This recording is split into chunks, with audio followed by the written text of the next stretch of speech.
बहुत पहले की बात है। एक शांत सा गांव था जिसके किनारे एक हरी भरी वादियां थी। इस गांव में एक बूढ़ा किसान था जिसका नाम था हरिश्चंद्र। अपने घर में अकेला रहता था। उसके पास कुछ पालतू जानवर थे, एक गधा और एक बकरी। गधे का नाम था नानू और बकरी का नाम था चांदनी। हरिश्चंद्र दोनों से बहुत प्रेम करता था।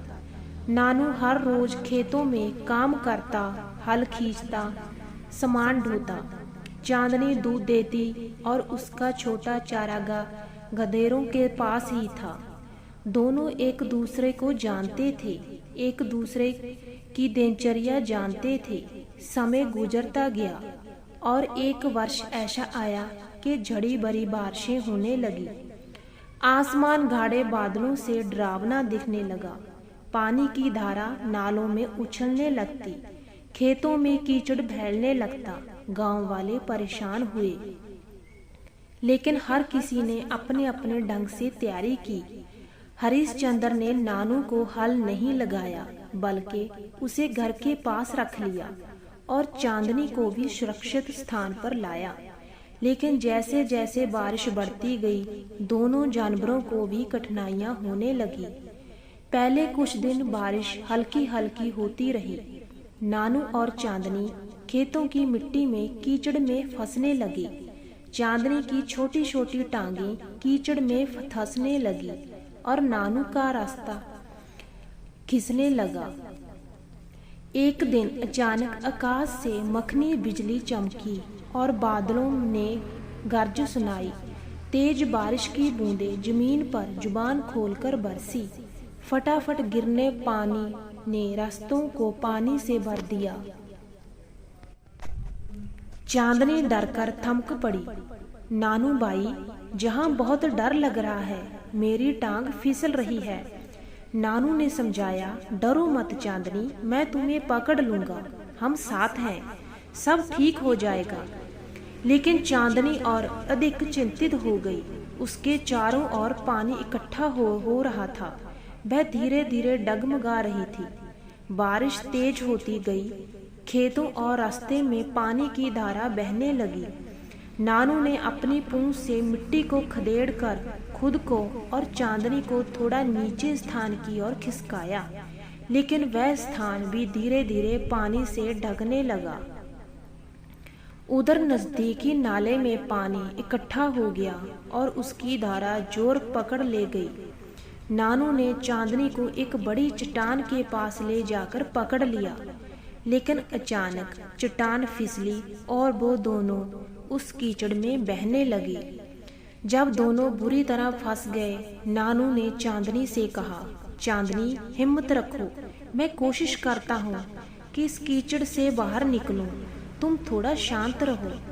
नानू ने जितनी ताकत थी जमीन को खिसकाया, पैर पकड़कर आगे बढ़ने की कोशिश की, लेकिन पानी की धारा बहुत तेज थी।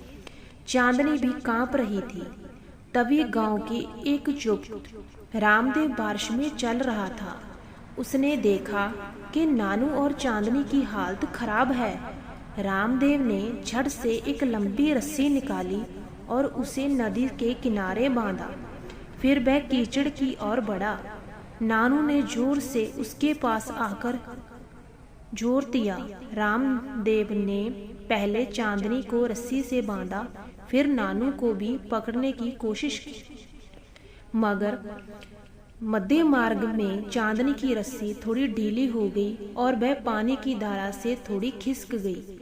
रामदेव ने खुद को संभाला और अचानक उसने एक ठोस छड़ी की मदद ली और उसे नानू की ओर फेंका। नानू ने छड़ी को पकड़ लिया और चांदनी उसे पकड़ने की कोशिश करने लगी। थोड़ी देर बाद रामदेव ने पूरी ताकत लगाकर रस्सी खींची और धीरे धीरे दोनों जानवर कीचड़ से मुक्त होने लगे। चांदनी रो उठी और बोली, धन्यवाद रामदेव जी, आपने हमारी जान बचाई। नानू थक कर बैठ गया। उसकी पीठ पर बरत रही थी, पैर थक कर चुके थे। रामदेव ने धीमे हाथों से उन्हें सुरक्षित स्थल पर ले आया। जहाँ कीचड़ कम था और पानी थोड़ा कम था। वहाँ उन्होंने दोनों को सूखी घास और थोड़ी दाना दी। नानू और चांदनी धीरे धीरे होश में आए। बारिश और दिन बीतते गए। नानू और चांदनी अब पूरी तरह स्वस्थ नहीं हुए थे। नानू के पैर कुछ जकड़े हुए थे और चांदनी को हल्की खरोंची आई थी, लेकिन गांव वाले मदद करने लगे। रामदेव ने गांव को जुटाया और ऊंची झोंपड़ी बनाई जहां जानवरों को शरण दी गई। ये झोंपड़ी मिट्टी के ऊपर थी और अंदर सूखा और चारा भरपूर था।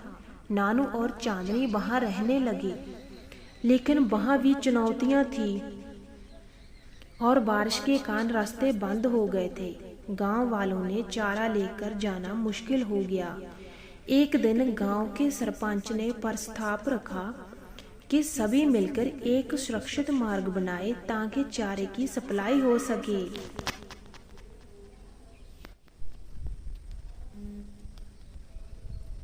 सबने मिलकर एक अस्थायी पुल बनाया। पानी की धारा को काटने के लिए पत्ते और लकड़ियां बांधी। रामदेव और कुछ युवा उस मार्ग पर चारा पहुंचाने लगे। नानू धीरे धीरे सामने खड़ा होता और चांदनी उसके साथ चली।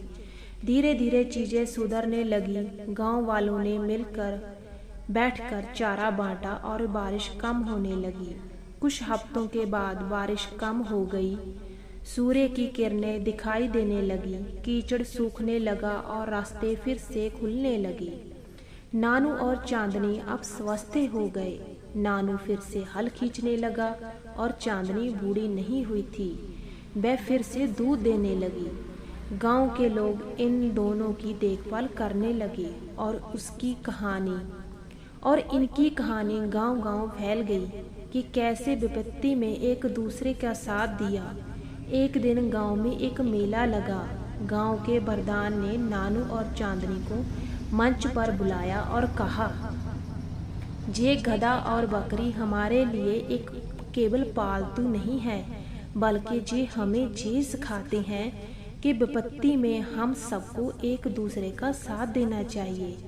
आज से ये दोनों हमारे बीच जीवित हैं, क्योंकि हम सबने मिलकर कोशिश की थी।